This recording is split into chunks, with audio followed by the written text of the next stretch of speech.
Hey, I'm Jackson Lanzing. And I'm Colin Kelly. And you are listening to the Captain America Comic Book Fans Podcast.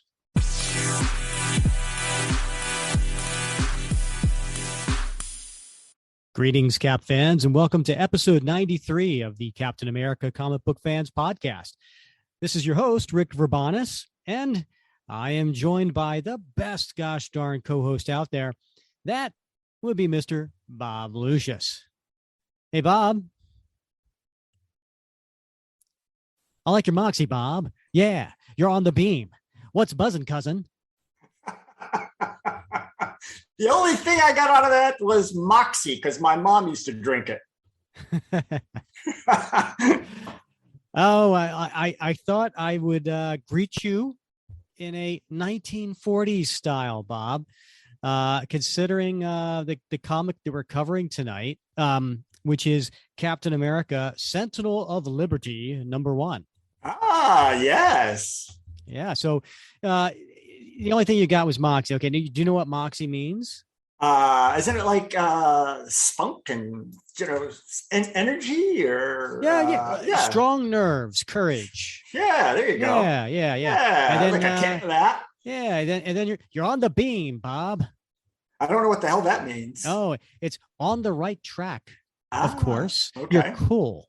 All right. Oh, yeah. Well, thank you. And then what's buzzing, cousin?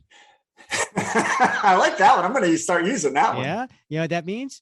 How's it going? How's it going? Now, actually, get this. I don't know if it came from this movie or if the movie used the title and because it's the expression been out there, but there is a movie that came out in 1943 called What's Buzzin' Cousin. It's like a musical comedy. Nobody big names that you would probably know, Ann Miller, maybe. But anyway, yeah, that came out in 1943. Again, no idea if the expression came from the movie or if the title was based on an expression. But what's buzzing, cousin? What's buzzing, cousin? I like it. That's going into my hip pocket. All right. Yeah. So we are covering today Captain America Sentinel of Liberty #1 that just came out about a month ago. In fact, by the time you're reading this, you probably have already read #2. We always like to give new comics a little bit of a breather. You know what I mean? We want people to go out there and to pick up the comics and to read them. Now, if you haven't picked it up yet, then we are going to take you through the story panel by panel. And we're going to go old school, old style on this one. We're going to read through each panel. And then, of course, Bob and I will give our thoughts as we're going through. And with the new format, we are going to save for the end, although we can always talk about it during the episode, are 3 different things that we're going to vote for at the end. So we have our favorite panel in the comic, T-shirt worthy.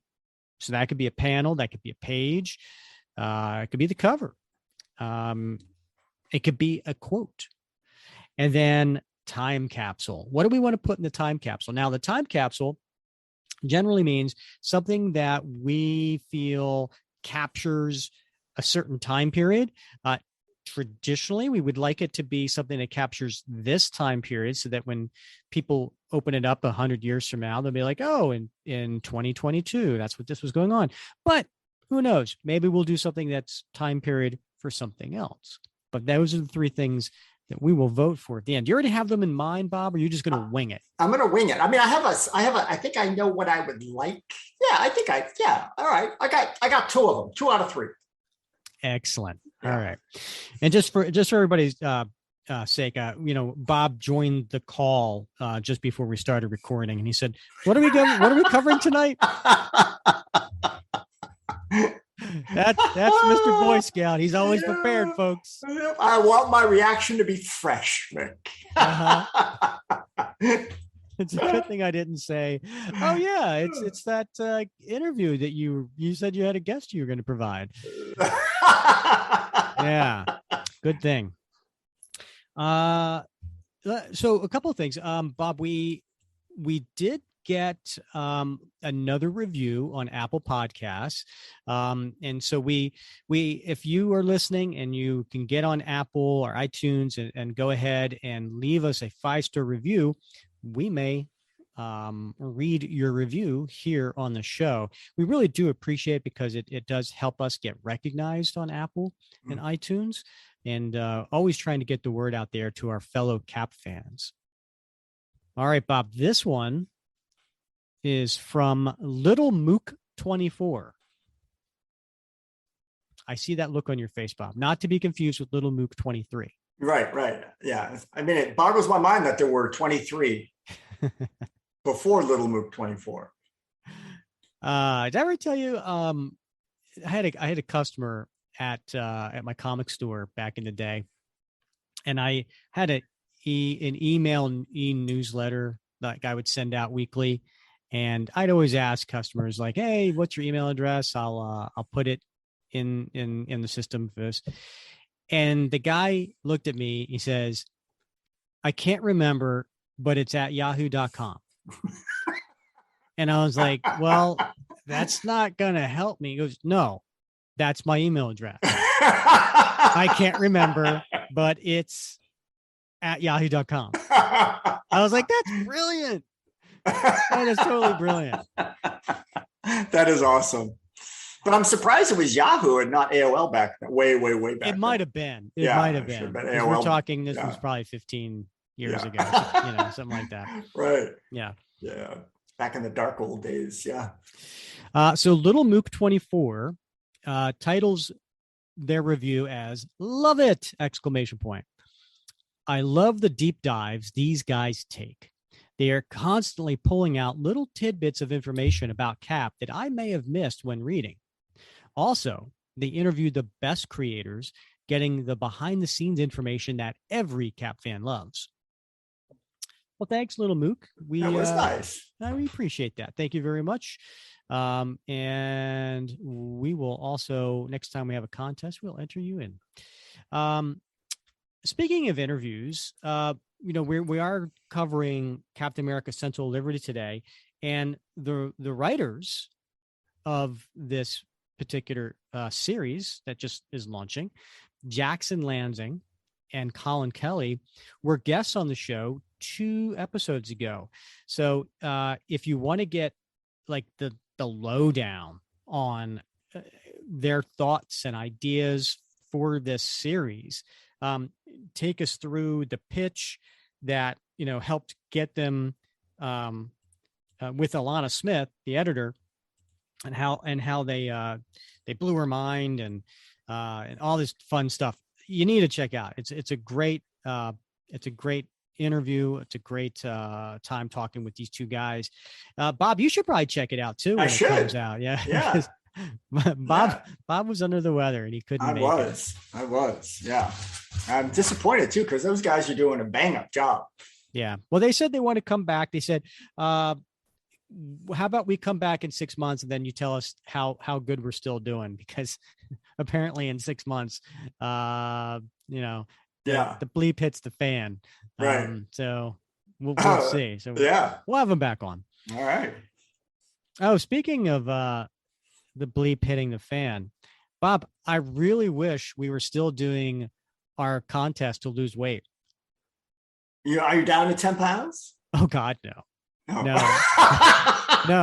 No. I think I told you when I came back from the honeymoon, I gained every ounce that I lost between January 1st and June 1st. Yeah. I've lost a couple pounds since then, but I still have a ways to go. No, I'm getting my colonoscopy this week. Oh, excellent. Yes, I took your advice. Yeah. And I will report back next week.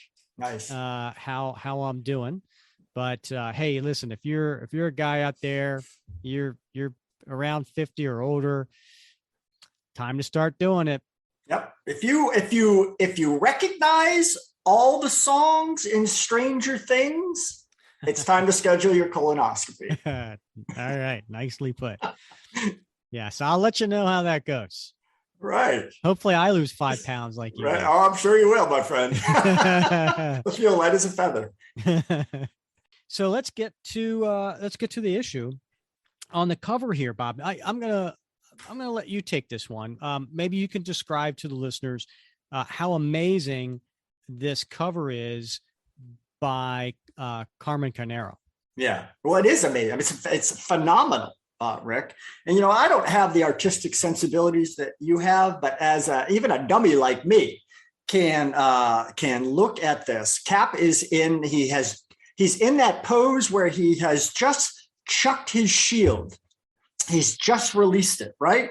And he's got this look of just intense, I would call it, it's almost like a fury, right? I mean, his mouth is open, his teeth are bared, and he looks like he might even be like, when you do karate, when you do that, ki, right? Mm. It's like, he's almost like he's yelling as he's throwing this shield. And, I love the way that Carmen has done the scale armor on his upper torso as well. I mean, it's very well defined.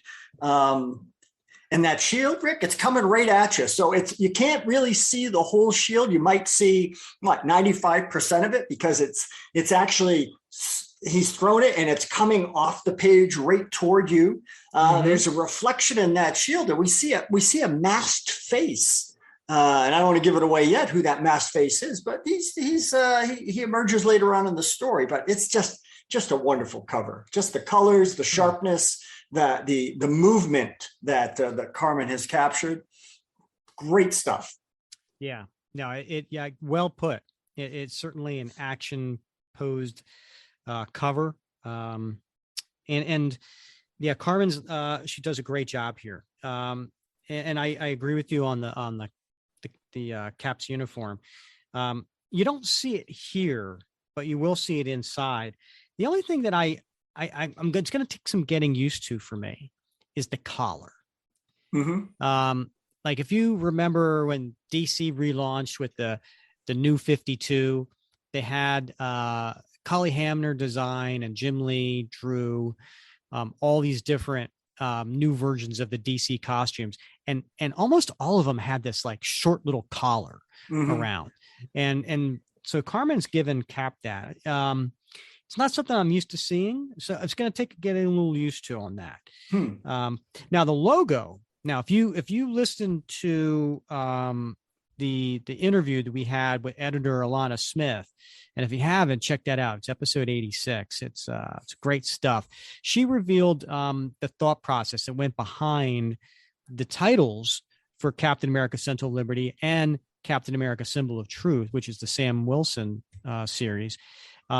And the design of the logos. And she was talking about stars and stripes. And both of them have Captain America being the big, bold, easy to see logo. And then underneath is the title of the series. In this case, Sentinel of Liberty, in smaller font, probably about a third of the size of Captain America's font. And it's one line as opposed to two lines. And then the stars, there's some stars on the outside between the C and the A, and then on the other side between the N and the A. And that's what they're supposed to be using for Steve's book. And then Sam's book is going to have stripes there. So it's kind of interesting. And like I said, Alana did a much better job explaining it if you want to check out that conversation. Rick, I love it. I love seeing Sentinel of Liberty on a cover. How come? Well, that phrase has been around for so long, Rick, right? I mean, it's been around since the 1940s. And of course, periodically it pops up in various, a panel here, a panel there. And of course we had that series Sentinel of Liberty. And so, yeah, we have seen it before, but I just love that title, the Sentinel of Liberty. And I'm glad to see it in print on the cover. And I'm holding here, Bob. There it is. Oh, that's nice. That's a nice one there. Yeah, not Not a nice what, Bob? The listeners don't know what the heck I'm well, on. it's I don't know if is it a repro or is it the original? Yeah, this is a reproduction of what? Of the Captain America Sentinel of Liberty club card. Yes. From 1941. So yeah. beautiful. Yeah, there's a little back of it. Yeah. That is nice. I'd love to get one of those. Yeah, somebody it was the person who sold me this replica coin. Nice. The 50th anniversary. Right. So that would have been I don't remember. Well, it was 30 years ago. Yeah, it was 1990, I think they came 1992, yeah. Yeah, around there. Yeah. And then he made these cards and he sent it out to me. It was really nice. Wow, he did nice. It looks like he's a member of our group. Nice job on that. He's a member of our group. He might have more of those pins for sale if you go to our Facebook page and just look Sentinel of Liberty pen. All right, so the solicitation that Marvel wrote to get people excited and to purchase this book via the previews catalog says, and has a quote from inside the comic.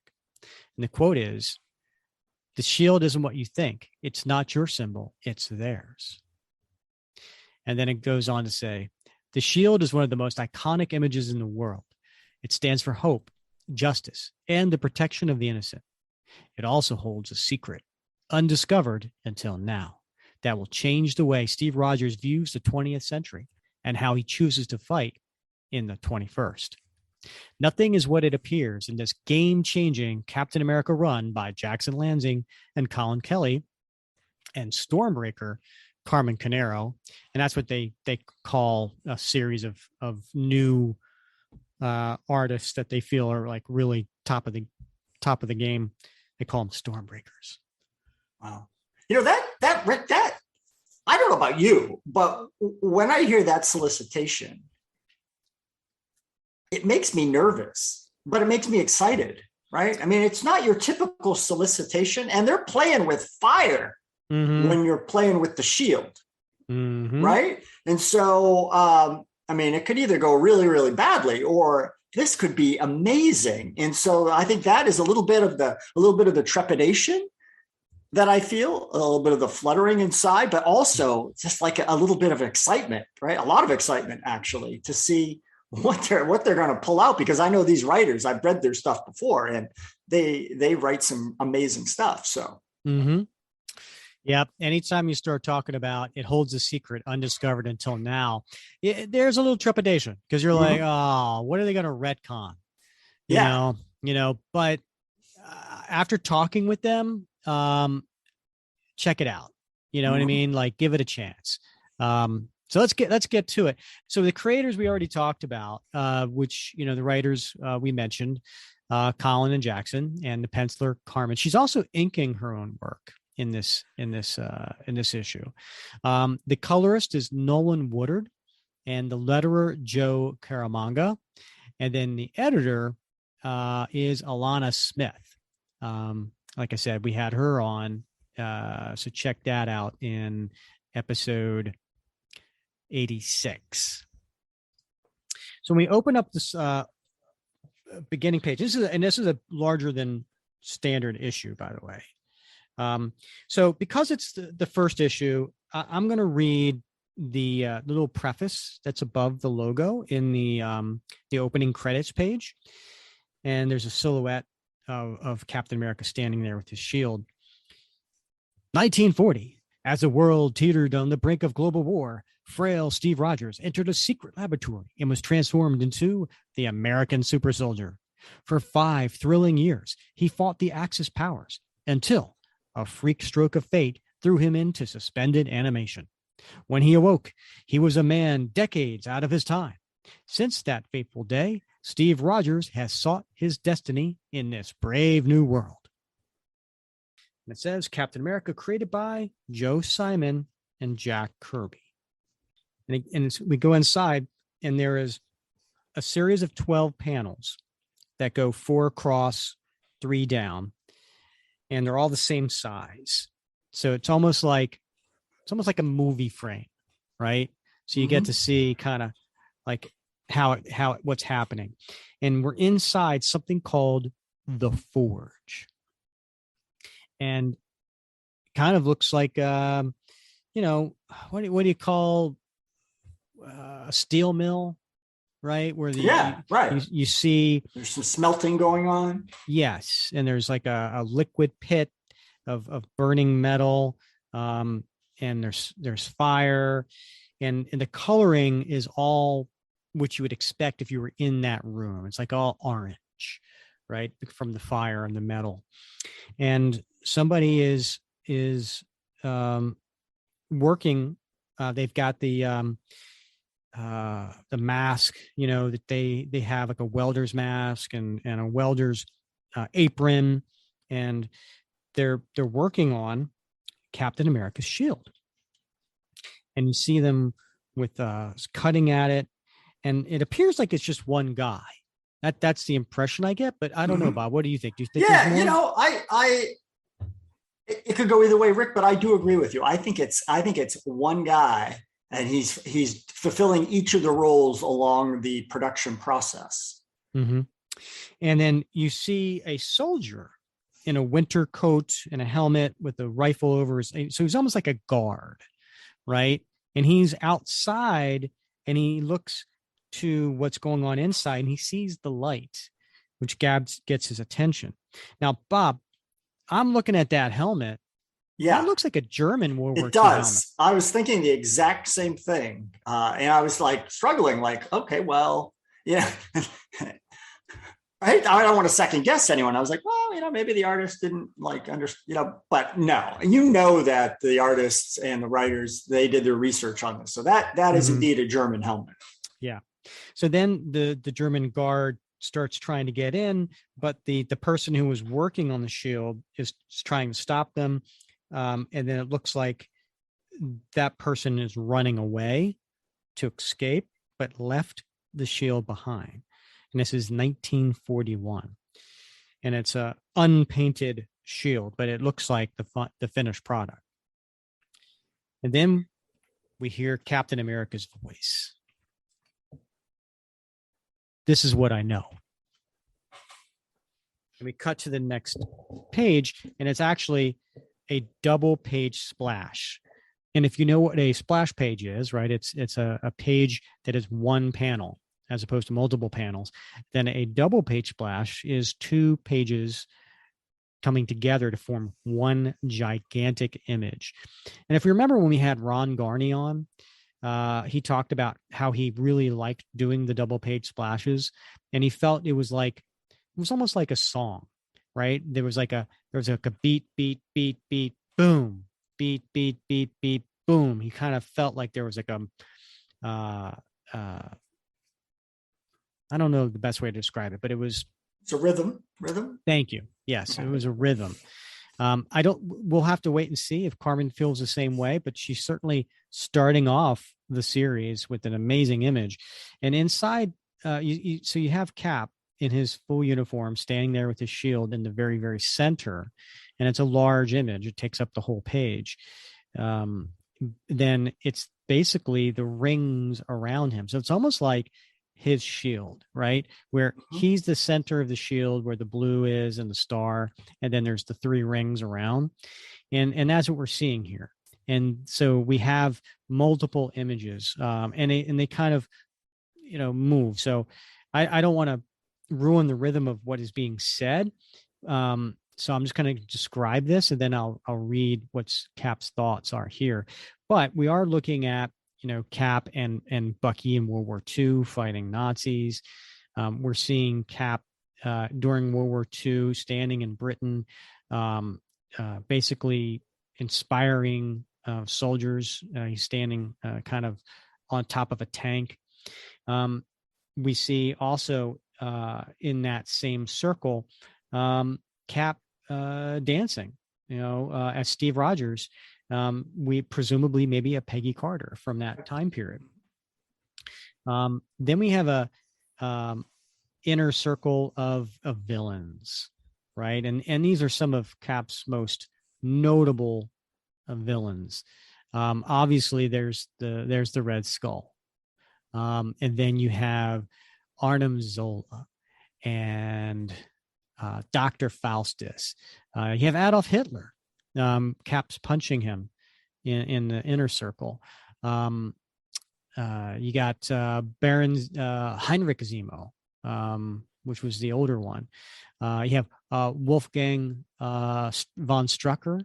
You have Crossbones, MODOK, Hydra Supreme, which was the Hydra Cap, and you even have Protocide, which is interesting. We don't see or hear much about Protocide. Yeah, that's an interesting choice, right? Yeah, that was from Volume 3. That was Dan Jurgens, I think, created that character. And then you get to the far right, and then you see allies, right? So you see the characters from the Captain's Network, right? So you have Aaron Fisher, you got Nichelle, you got Joe Gomez, Ariel. I don't remember the last name, but then you also see John Walker, you see Sam Wilson. So all of these things are going on in the background in this image, and Cap standing tall. So I'll start over with what he said. This is what I know. I know war, how it can twist the honorable into criminals and the cowardly into heroes. I know friendship, how hope in one another bonds free people when we're drowning in blood. I know hate, how it bestows power to the desperate and makes the most brilliant mind rot from the inside. I know the mission, the one that never ends. Stand for those who can't. I know devastation, how often people visit it on one another and themselves in the service of power. I know love, how it calms a heart even when it's absent. And more than anything, I know the dream. As for what I don't know, let me turn the page. The safe answer, everything else. And then we see Steve Rogers in like jeans and a hooded sweatshirt, and he's got his hood up because he's known now. So I think he has his hood up to try to maybe, have a little bit of anonymity as he's walking the streets of the Lower East Side, Manhattan. And he's inside a tenant building. And it looks like that's the, what do you call those guys? Landlord. Landlord, yeah. Yeah. And so he sees the landlord and he says, Captain America wants to live in my building? Apartment 415, only if it's still available. I don't want anyone moving on my account. 415? That's a rat hole. And I should know. It's where I put the rats. And he hands him the keys. You're going to really love it. Renovator's dream. Rent on the first. Don't ask me for nothing, and I'll never let you down. I've been living in the mask. These days, I'm more the Shield than Steve Rogers. With Sam Wilson out there wearing the flag, it's time for me to drop the holographic bunkers and security clearances to remember what it means to be an everyday American. And really, I only know one way to do that. I need to come home. And as he's standing there, there's a young black boy who is kind of creeping around out of a door, and he's looking at him. I don't know, how old would you say he is, Bob? Yeah, I'd say that's about right. He looks like he's probably, 10, 11, 12, that range. Yeah. Okay. Hi, neighbor. What's your name? Amari? Hi, Amari. I'm Steve. Hi, Steve. And then we cut to the next page when he says, I only know one way to do it. I need to come home. We see a panel of Steve being back in the place he grew up with his mom and dad. And he's reimagining and seeing it from his eyes as how it looked back then. And, it's a little colored in such a way to make it look like it's like sepia. Yeah. Yeah, like it's like a dream almost. And his mom is there standing behind Steve as he's seated at the table. Looks like he's maybe working on homework and she's helping him out. And then we cut to reality and it's really, really run down. But a lot of things look to be still kind of in the same place. Just a nothing tenement, forgotten, unremembered. If the Smithsonian knew this was here, where I grew up, they turned it into a museum, the Captain America house. Fortunately, there's enough of my past that remains classified to afford me this one bit of privacy. Nothing about it is the same. And he opens up the window and he stands out and he says, everything about it is the same. So what do I know? That in all of this beautiful land, sea to shining sea, this is where I belong. And then you see the neighborhood. And, there's people walking on the street, some kids playing with a broken fire hydrant.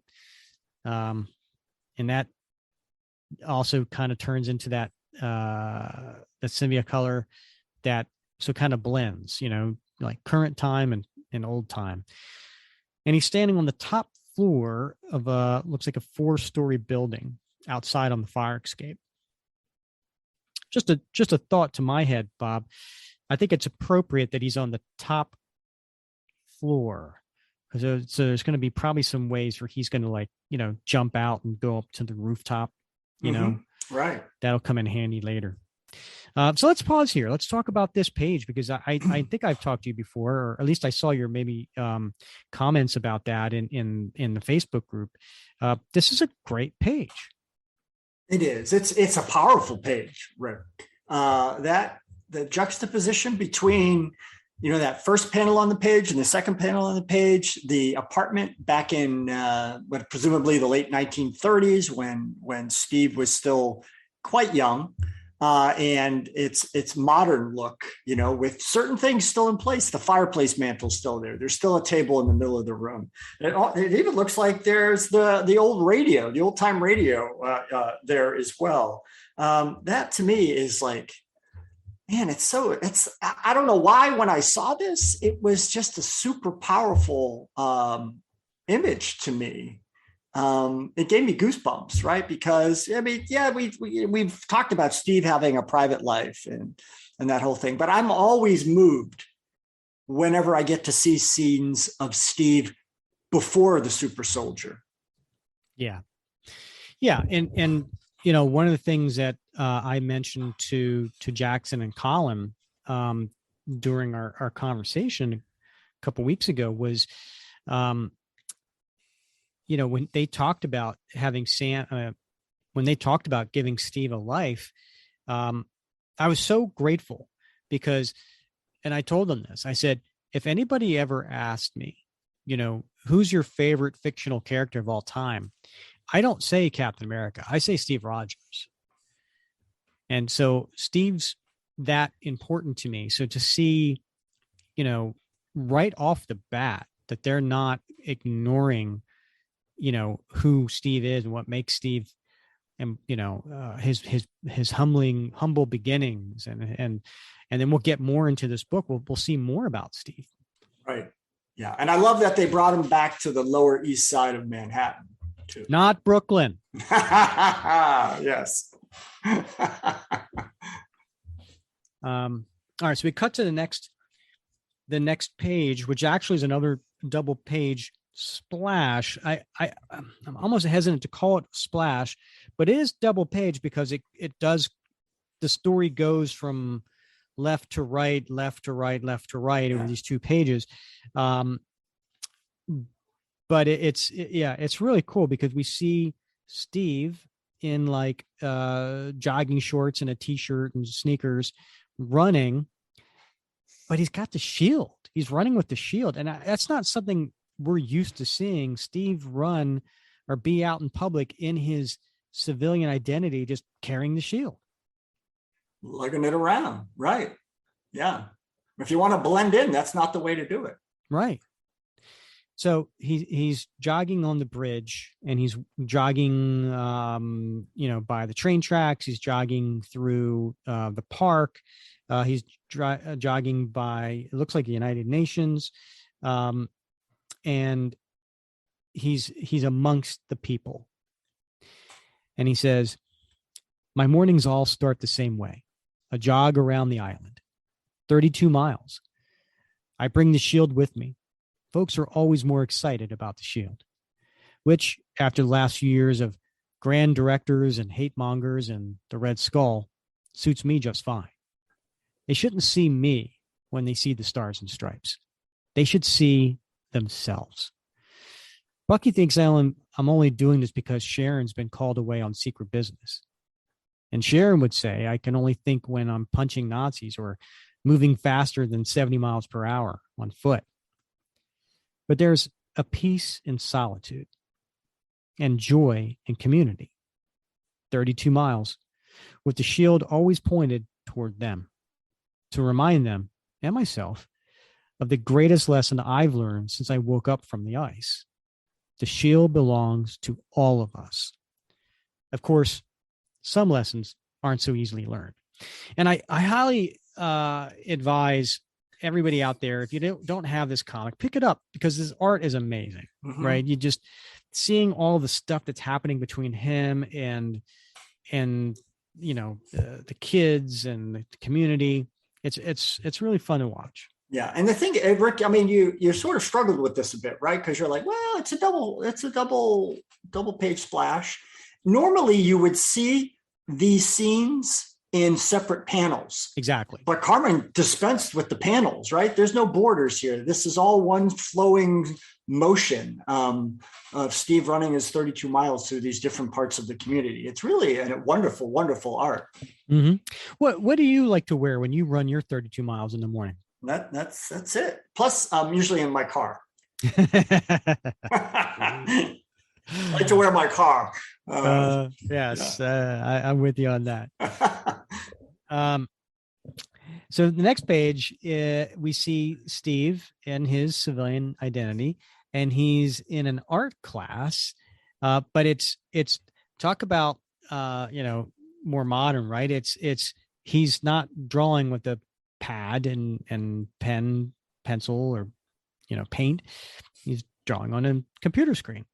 And he's there, and his face has got that kind of like struggling kind of look. Yeah. He's got his like a tongue sticking out the corner of his mouth. His eyes are kind of clenched as he's looking down.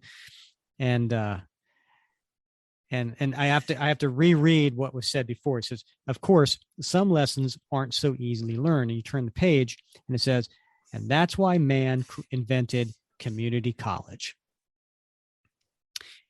And he's there, and a young lady with blue hair leans over and says, "You're working on the wrong layer, Mr. Rogers."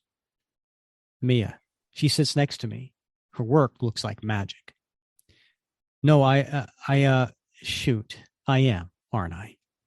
It's cool. I won't report you to the facility. Just click this bit right there. See the little arrow? That's the problem. Too many arrows. And please call me Steve. And then we have this skinny white guy with kind of like a shaggy orange hair and some freckles. He might actually be Shaggy from Scooby-Doo. Yeah, he has a coat of ours. He's like if Shaggy from Scooby-Doo and Carrot Top had a baby, and that baby grew up. This is who it would be. David. He does something with the internet, I guess. So is trying to push your pen through the tablet like one of your superpowers? Yeah, along with super strength, he's got super breaking the school's equipment. Thank you both. I'll use less pressure. Point taken. And then we have an older black gentleman, probably 60s, pushing 70, I'm guess. He's got white hair and a white beard. Hudson. I don't think he's ever left the city. Part of me is jealous. You've got to look at her, son. Model ain't there to be ignored. What? I looked. Really? Could have fooled me. It's life drawing, Steve. it really helps if you have one. And then we look up and, there's in the background, there's a nude model who's holding up a towel, a sheet. And so we cut to the next page, and there's Steve walking out of a coffee shop with a whole bunch of coffees for his 3 artist friends.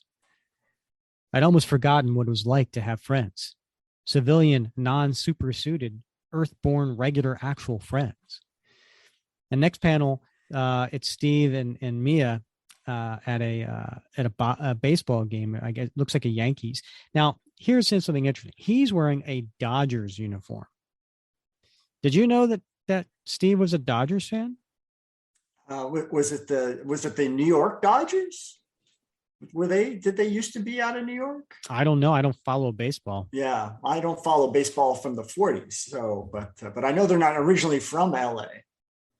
So she says to him, she's wearing a Yankees jersey. Okay, but why the Mets? Underdogs. You're impossible. I get that a lot. But they're young. They think they're wise, and they are in their own way. But the old man in me knows a gulf separates us that I can never quite cross. So then he's sitting with Hudson at a bar, and it looks like he's having a beer. It does. He's got maybe it's an O'Doul's, but it does appear to be a beer. Yeah, he's got a beer he's drinking out of, and Hudson's sitting there at the beer, and they're sitting at the bar. You should have seen her in person. Franklin might have been president, but she commanded the room. Eleanor Roosevelt, she was a dish. I know better than anyone. The past doesn't stay in the past, that it repeats.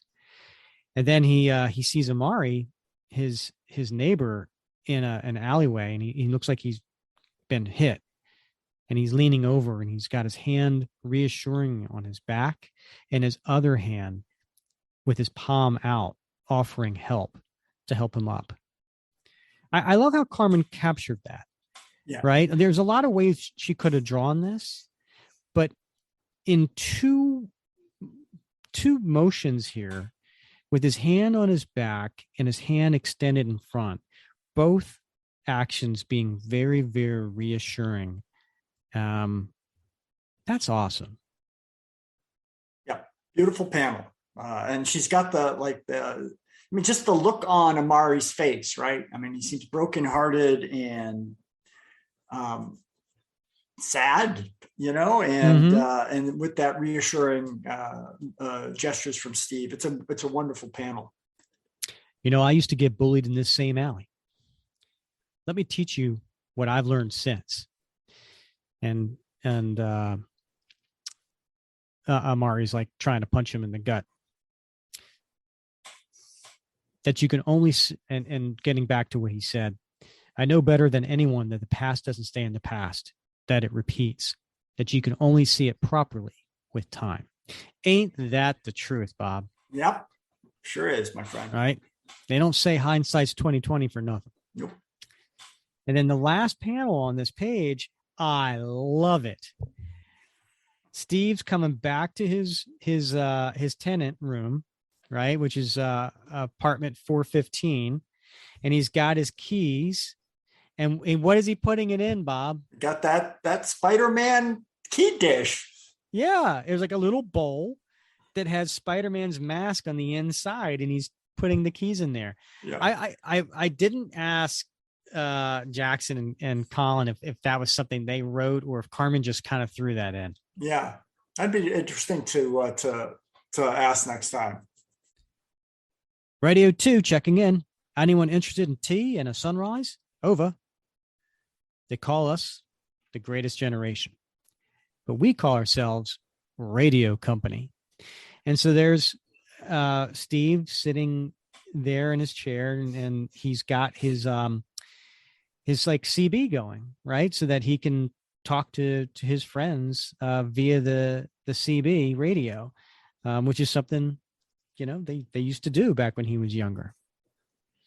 Radio 4 is still up. So is the moon. So you'll have to report back on that sunrise. How you been, Roger? Over. Bones hurt. Breathing hurts. Everything hurts. Serum's been working this old bloodstream for 80 years. We didn't all get a spa day in the Arctic Sea. Over. Roger Aubrey, the mighty destroyer. See how he kvetches. Over. At least I'm not in a country that's about to throw the world's most garish birthday for itself. Over. Ha. You're very specifically not invited for obvious reasons. Over. Is that Steve? Shouldn't you be preparing for your tomorrow? It's your birthday too, isn't it? Why are you jawing with us mere mortals? Over. John, remind me how you can call yourself a mortal when you've been shot 14 times. Over. Nurses like you, Pam. Ever since Korea, you always kept my blood pumping. Over. And then in the background, we're starting to hear numbers. 7, 9, 43, 8, 23, 71. Company, cut the chatter for a moment. You hear that? Over. 15, 1, 11, and so on. Sounds like an old number station. Code for something with no one to hear it. Been around since we were fighting fit. Over.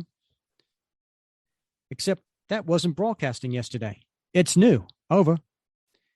17, 10, 7, and so on. So, you've got a mystery on our hands. Is that what you're saying? Don't tease me. I've completed every New York Times puzzle page for the last 30 years. Over. 6, 12, 14, so on. There's almost 100% a waste of time, but I only sleep 4 hours a night, so why not? Over. Well, Cap, what do you say? Is this worth the time? Over. And then we see a little smile on Steve's face. There's a close-up. Radio company, assemble. And then we cut to see what the voices look like. And so we see an image of Roger. We see an image of John. We see an image of Pam. And they're all elderly. And they're all in their homes. And we hear Steve describe them. It's Roger who realized it's a substitution cipher, similar to the Enigma machine, but he's convinced that the key is in the numbers, not a device. John was a rocket scientist, not just a genius, like they mean nowadays, but a literal rocket scientist. He breaks the numbers down into math. He starts to find shapes. He counts 3 perfect circles and 5 angles. It's not until well past midnight that Pam, sweet, beautiful, puzzle-loving Pam, puts the 2 together. The shapes are the cipher. The numbers are the code. Latitude and longitude. A date. A message. And we cut to the next page, and it's a big splash page that has a few panels on it, and it's Steve standing over a drawing paper that he created with the help of his radio company, and that it basically is looking at a picture of his shield. And then written in the center of the shield are certain words. And it says, opening move, revolution, New York City, the 4th of July. And he says, something starting, something deadly, happening here, happening now. We cut to the next page and we see Steve with his shirt off, and he's in his closet and he's going for clothes. 104 years young. I've thrown every kind of punch there is and taken twice as many on the chin. But this part never gets old. The heroes who followed me didn't have the benefit of Dr. Erskine's Vita Rays, so they wrapped themselves in armor, technology, and self-made symbols. They had to work at it, forge something new, and hope to God it lasted. But I'm the lucky one, as he's putting on his Captain America uniform. Even in my worst fights and darkest days, because every time I stepped onto the field, I get to armor myself in meaning. Every day, I get to wield the dream and make it real. Now that's deep stuff right there. That really is. It's poetry, Rick. So what did you find poetic about it, Bob? What did I find poetic about it? That's an interesting question. To me, it's the similes, right? It's like as a soldier myself, right? As a Marine myself, I think of the battlefield, right? And he speaks about stepping onto the field, right? And when we think about stepping onto the field, battle, we think of battle, but he's talking not just about battling bad guys, right? It's also a battle of will, right? Every day is a battle of will. It's a battle to keep the American dream alive. It's not just fighting bad guys that does that. It's being that symbol that people can look to, right? To hold up. And when he talks about the armor, right? Again, our mind goes to, sure, he's got the chainmail, right? He's got the shield, right? Mm-hmm. We think of armor as those sort of implements, those tools, those weapons of war. But for him, the real armor is the meaning, right? The meaning of the American dream, the thing that he stands for, the thing that animates him, that inspires and motivates him. It's multi-layered, and I think that's what I find poetic. Yeah, I think you put it very well, and I agree. Because often, okay, because sometimes I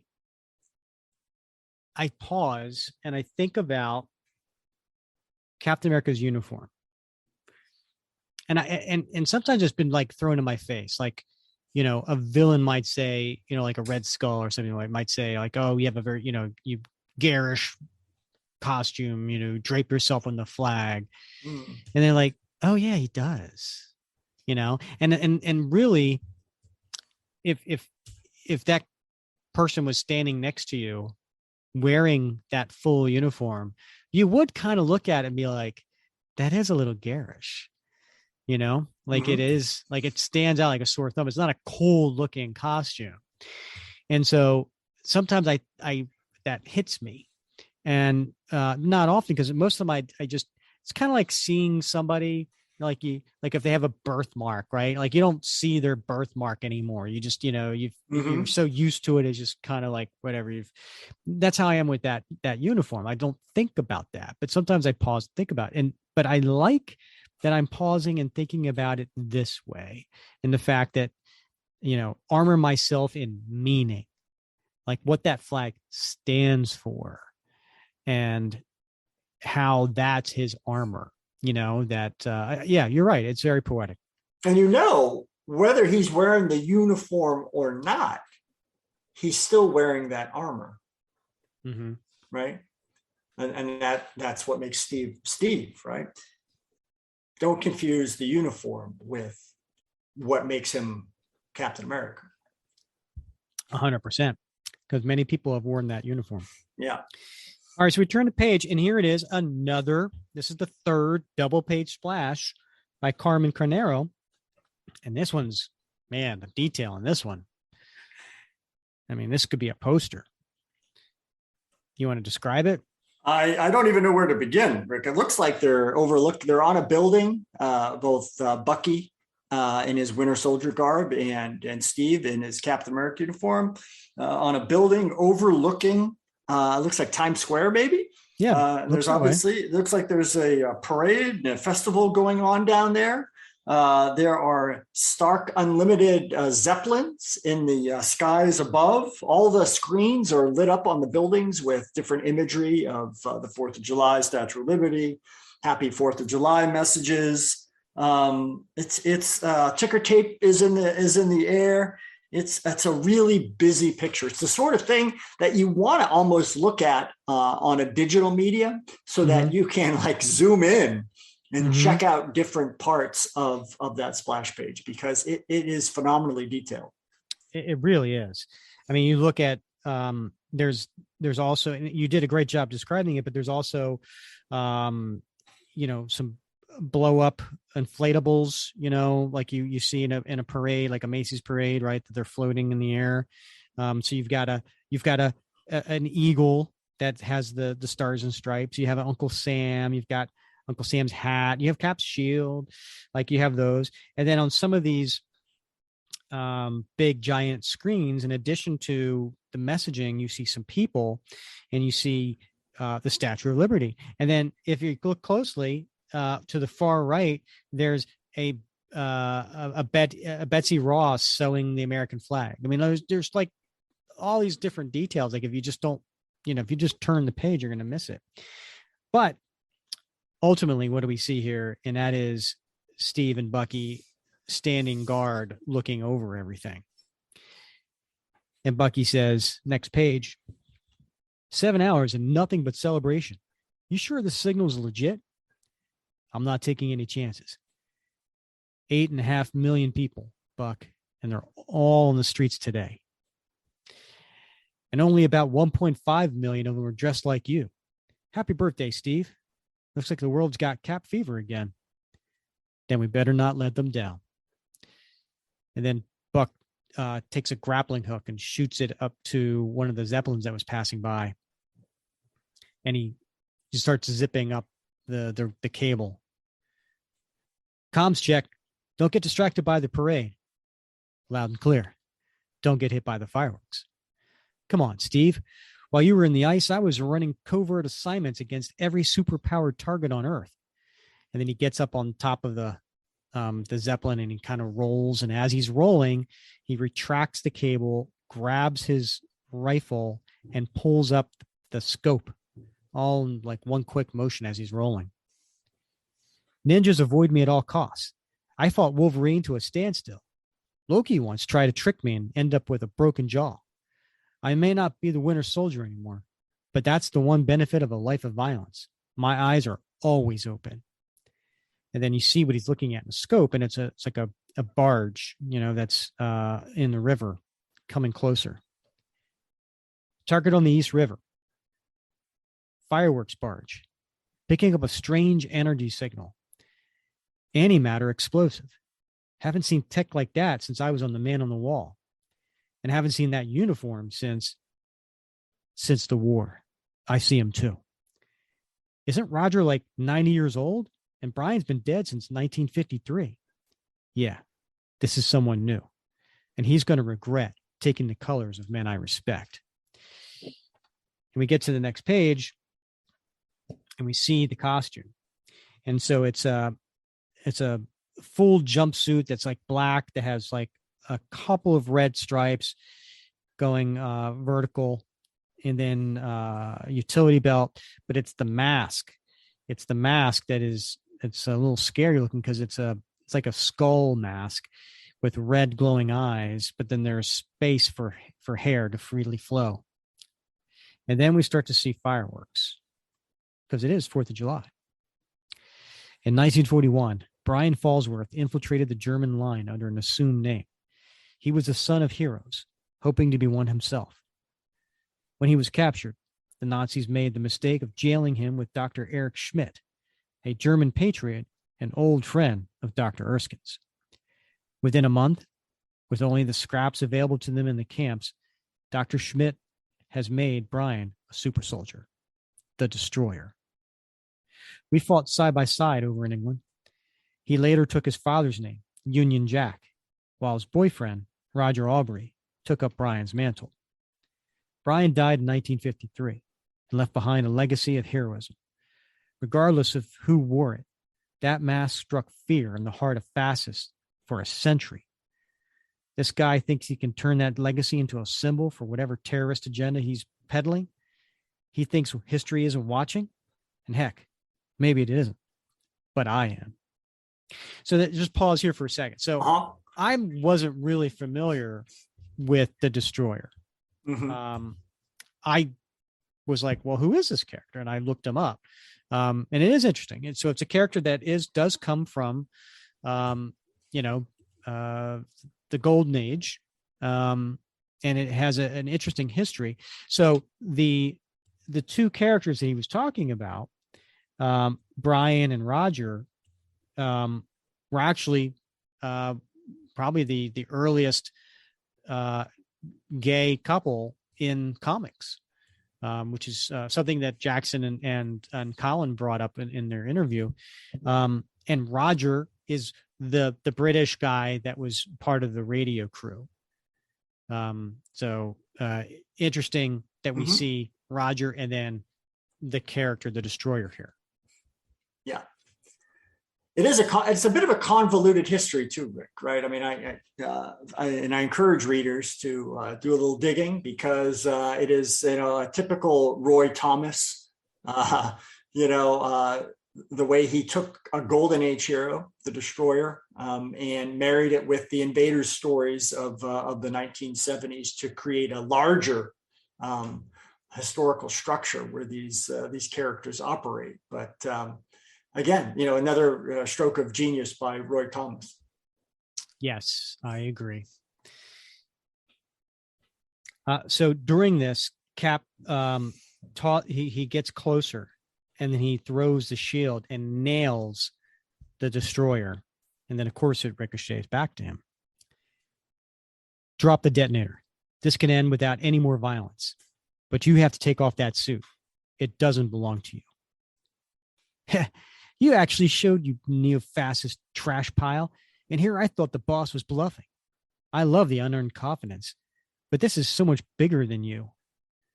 And he does a click on it, primes it. Tonight is a true start, the 21st century. The revolution is coming, and the whole city's going to burn. You're crashing a celebration, Captain America. So let's make a damn party, huh? Tell me something. You like fireworks? And he sets this black kind of ray that just coming at him. It's a pretty big ray. And Cap puts his shield up. I hit him with the full force of the shield, and it just made him cockier. So he's got my strength, Roger's attitude, and Thor's lightning. Great. Buck, I could use some covering fire. Trying, but my bullets can't get through that antimatter. Might be able to make the kill shot, though. Bucky, no. Bucky, gang's all here. My shield is forged from a vibranium steel alloy, only one in the world. It can absorb nearly infinite kinetic energy. It takes a darn miracle to put a dent in it, but all it's doing right now is keeping me standing, and just barely. You get it yet, you disgusting relic? It's too late for this city, but it's not too late for you. Run away, Captain America, and bear witness to the glory to come.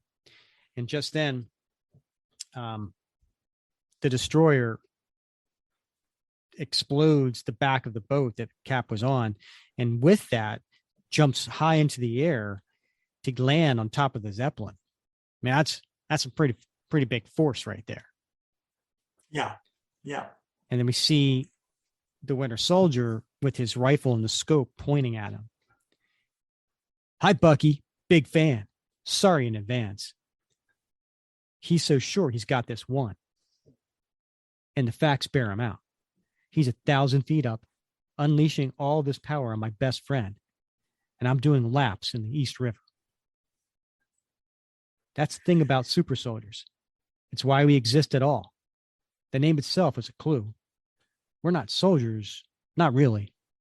We're psyops. We're all incarnate. We're a deterrent.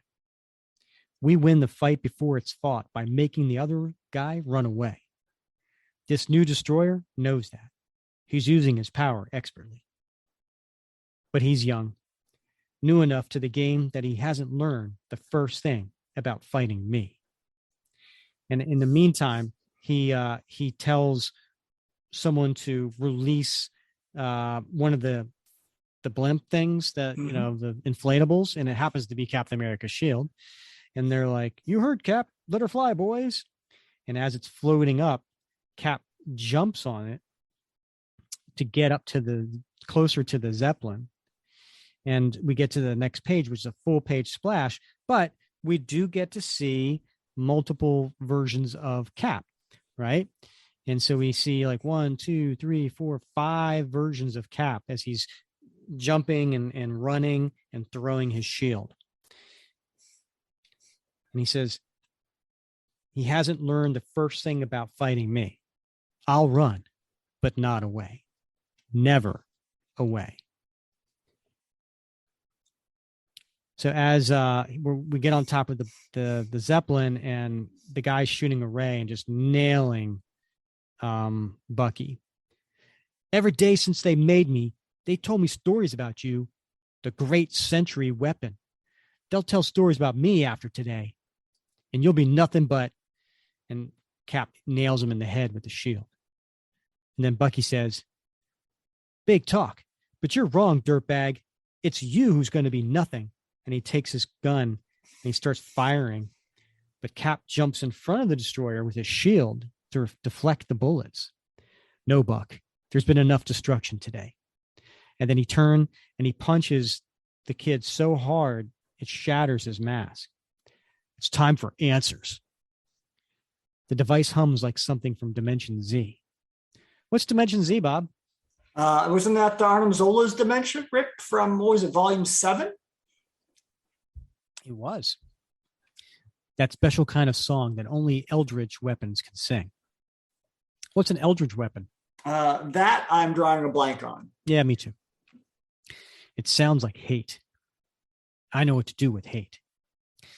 And then he crushes something, and in there is a shard. The heck is this? God help me. It's another glowing crystal. I'm getting real tired of infinity stones and cosmic cubes, Steve. You and me both. So obsessed with the past. You can't even see the future when you're holding it in your hands. And he goes over to the kid. "What does that mean? Speak clearly, and we'll make sure you're taken safely into custody. Who do you work for? Who set the number signals? God, you're just so pure. But I'm not walking away from this. No one can. Ever. I failed to execute his move, which means I'm looking at you with dead eyes, talking to you with dead lips." And Cap looks concerned as he's holding him. "We can help you, but you just need to shut up. Just shut up and listen." And he gets closer to Cap and whispers in his ear, "The shield isn't what you think. It's not your symbol. It's theirs." And just like that, I don't want to say his head explodes, but there's like flames shooting out of his eyes and mouth. Yeah. Clearly, he was executed. And at the same time, fireworks are going off all around. Because keep in mind, they're up high on this Zeppelin. Which, by the way, we're going to have to talk to Tony Stark, because I'm pretty sure you shouldn't be flying Zeppelins around the same place that the fireworks are going off. That would be bad news, right? Yeah, that would seem risky. Like that didn't pass muster on the risk assessment strategy. Yeah. What do I know? As he's laying down the kid who's dead. "I know my enemy will tell me anything to get inside my head. I know the easiest way to destroy the dream is with lies. And I know the truth when I hear it. Whoever sent the destroyer just put that boy's blood on my hands. With his dying breath, he left me with a way to make things right. If I was willing to take a hard look at where I come from, what I've been wielding all these years, and face whatever I find there. I know after a lifetime fighting for the dream, I have to wake up." Those are heavy words. But just as heavy as he's walking, it's after the parade. There's trash all over the streets. And there's a flag. There's a flag on the ground. And Steve sees it and he looks down. And of course, he picks up the flag. Because, as you know, the flag should never touch the ground. So then we cut to Bucky, who's coming into his apartment and is greeted by his cat, Alpine. Remember Alpine? Oh, yeah. Yeah, I love that cat.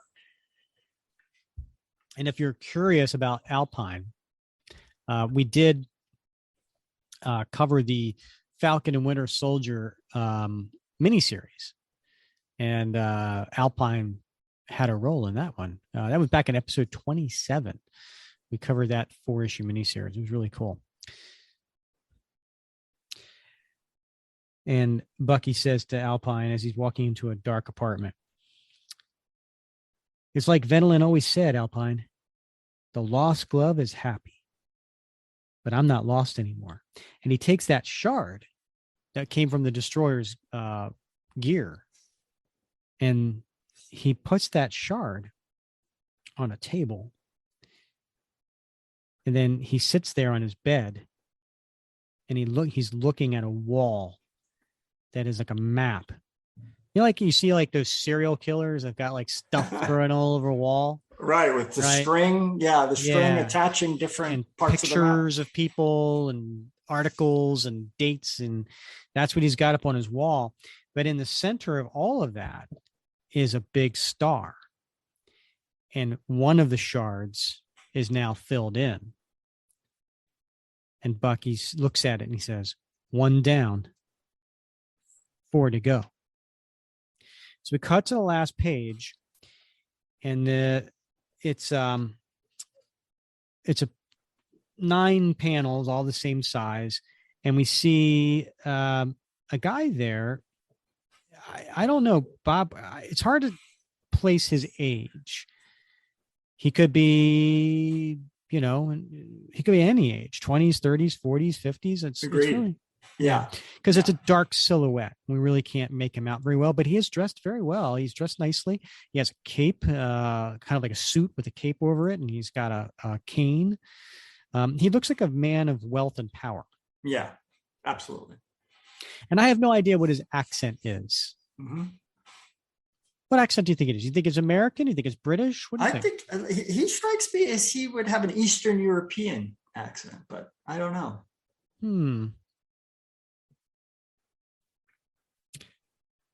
My friends, I appreciate your patience. You've waited quite some time to hear this recording. By the time you are listening to these words, I'll have won.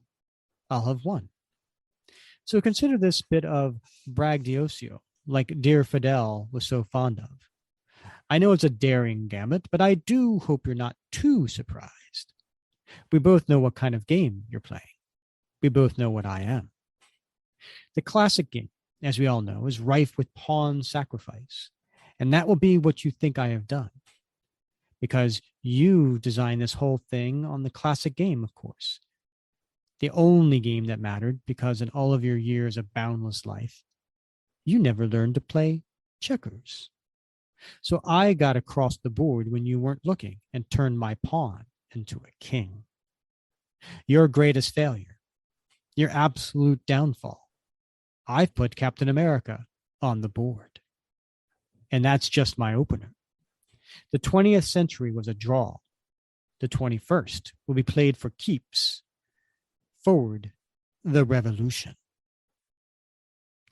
Next, what is the century game?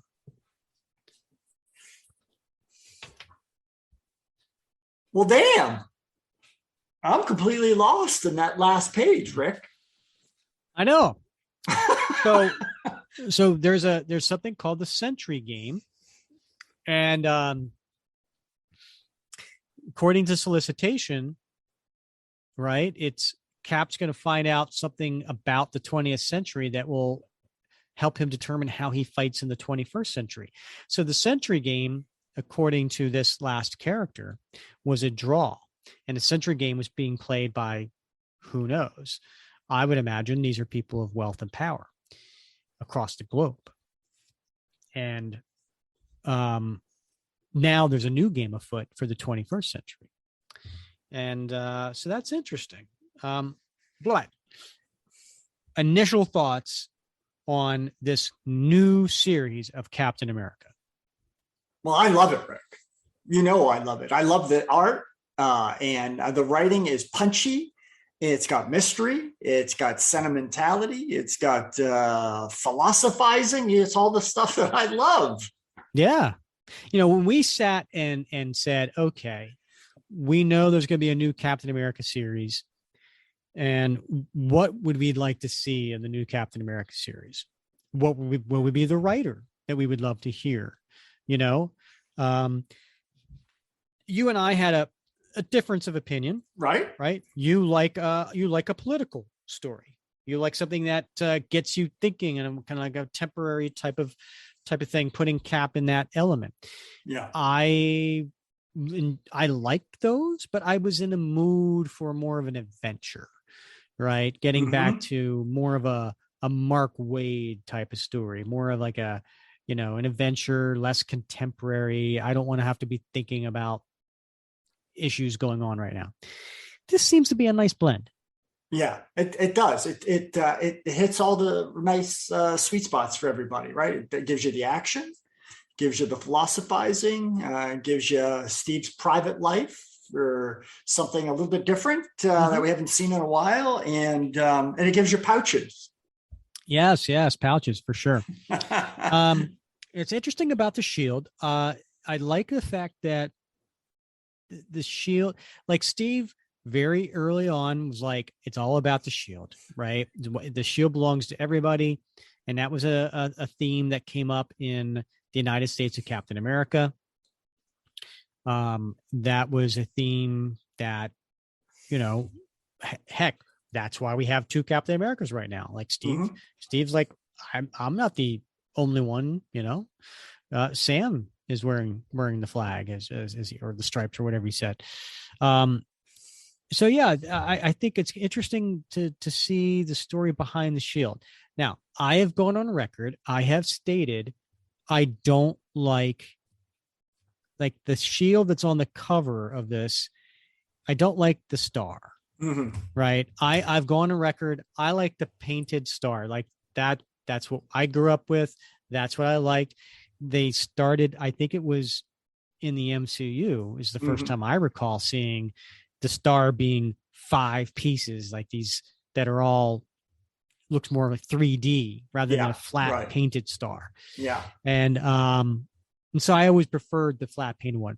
Obviously that doesn't play into this story, right? Because of the shards, right? So there's 5 shards. So that's going to be interesting to see how that plays out.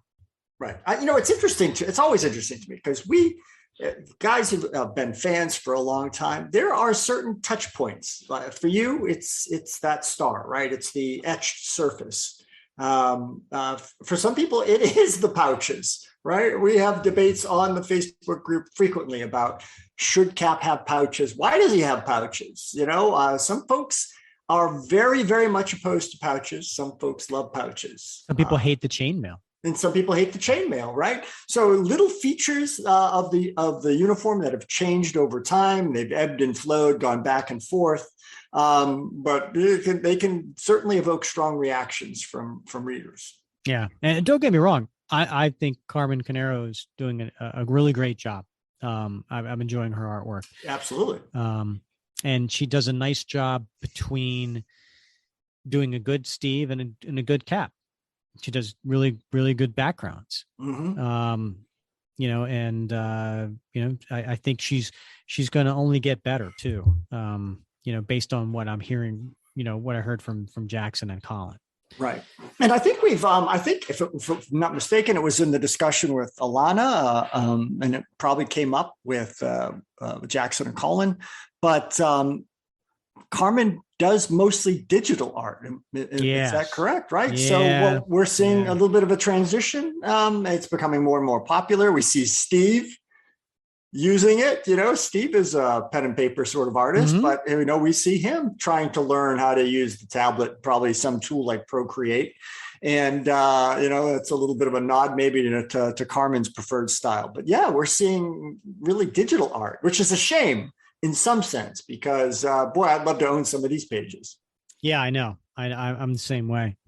So listen, if you enjoyed this story, I highly recommend pick it up because the art is definitely worth seeing to go along with this story. And then, and by the way, I've read issue 2, and you get more detail into who are the people behind the Sentry game. You get a little bit more of that.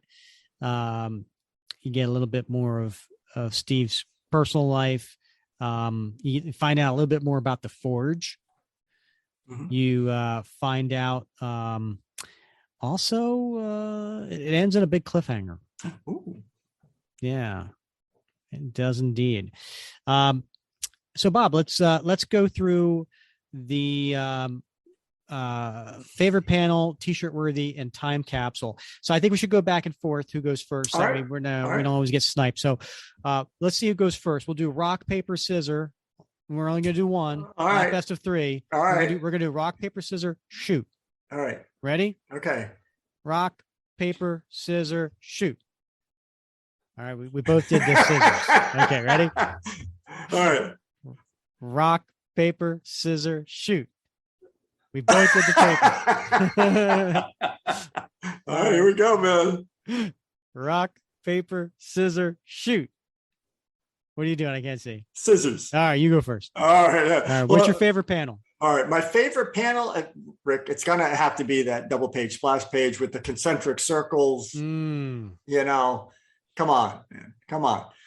Although I do question on the allies on the extreme wing on the right side of the page. You know, he's got the Captain's Network, he's got U.S. Agent, he's got Falcon, but he doesn't have a grown-up Bucky on that side, and so I don't know. I don't know if that was intentional. They got him as, of course, Bucky is a youth on the left side. Back in World War II days, but he's not represented in the modern era. So, but with that aside, I just that page to me, I would love to have that as a poster in my office. What about you, my friend? I'm gonna go with page 5, panel 1. So that is the one where all it says is, I need to come home. Oh yeah. Yeah. And that panel of him physically being there, but then in reminiscing of what it looked like when he was a child. Yeah. Of his room. I haven't seen that before in all the Cap comics, where he is reliving his past and like that in the moment and seeing himself with his mom. It's a touching scene. Yeah, so, it really is. And the words say, I need to come home. So I like that. Yeah. All right. How about this? You ask me. All right, Rick, what's t-shirt worthy? All right, Rick. Well, that's all right. We got favorite panel out of the way. Let's talk about t-shirt worthy. What's your t-shirt worthy image? Well, I was actually going to go with what you picked for your favorite panel, which was a double page splash. That would have been a busy t-shirt, but that would have been interesting. It would. It really would. But I thought, Cap in the center of all those circles would make for a really good, icon on a t-shirt. Yeah. So is that allowable? Am I allowed to do that? Or do I need to pick something? No, I think that would be awesome. Okay. That would be my t-shirt. What's yours? Yeah, I'm gonna go. That double splash of Cap running his 32 miles. Yeah. Well, if you look down in the lower right-hand corner, right there, you see Steve sort of looking off into the distance, a 3/4, looking away with the shield in his right arm, right there. Right there, right? That's it for me. Just that image of Steve from the waist up, looking off into the distance in his civilian workout attire with his shield. I love that image. I think that's a good one. I'm looking at that face, and with the face, the expression, the hair, it really is reminiscent of an artist by the name of Norm Breyfogle. I get that vibe from this right here. Yeah. All right. Well, then what is your time capsule? What do you think should go into a time capsule for later generations to look at? I'm going to go with Steve with his iPad stylus. No, you totally stole that. You sniped me. Well, all right. I got to tell you, now that I'm looking at this page, I might want to reconsider my t-shirt. I might go with the nude live model. Of course you would. All right, so this page of Steve with his doing digital art is your time capsule? Yeah. I mean, I hate to steal yours, but I'm going to. No, I lost rock, paper, scissors. So Yeah. I would have done that. All right. Well, then if I can't have that one, I'm going to do 2 pages later, which is Steve with the radio company. Yeah. I think I think it captures a time. Now it may not be 2022, but it does capture a time of him being on the CB radio, talking with, his compatriots, the ones that are, elderly, for lack of a better word, but, people from that time period.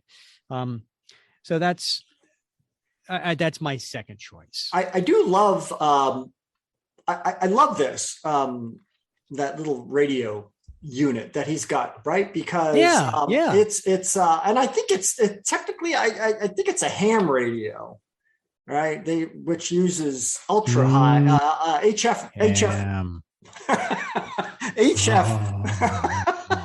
high frequency radio. But in any case, it looks like he has like modified the radio that has been in this room for God knows how long, right? That's supposed to play music. It's almost like he's modified it to turn it into a transmitting radio that he can participate. A ham radio. He did. Over. Yeah. Out. Yeah. Yes. No. That's a cool part of this story. And and I love the fact that Steve now has civilian friends again. Like I said, Mark Grunwald did a great job giving Steve friends, but they were all superpowered, right? Dennis and Jack, his girlfriend Diamondback, and everybody was like, kind of like but this is going back to like the J.M. DeMatteis days, the Roger Stern days of giving him some civilian friends, which he really needs. Yeah. And then the radio company give him people that he can actually relate to more. Right. So he's got both sets of friends. So I really like that. So good job to Collin and Jackson on that. Yeah. And I think it's cool that Collin and Jackson understand the difference. Yes. Right? Yes. I mean, get that.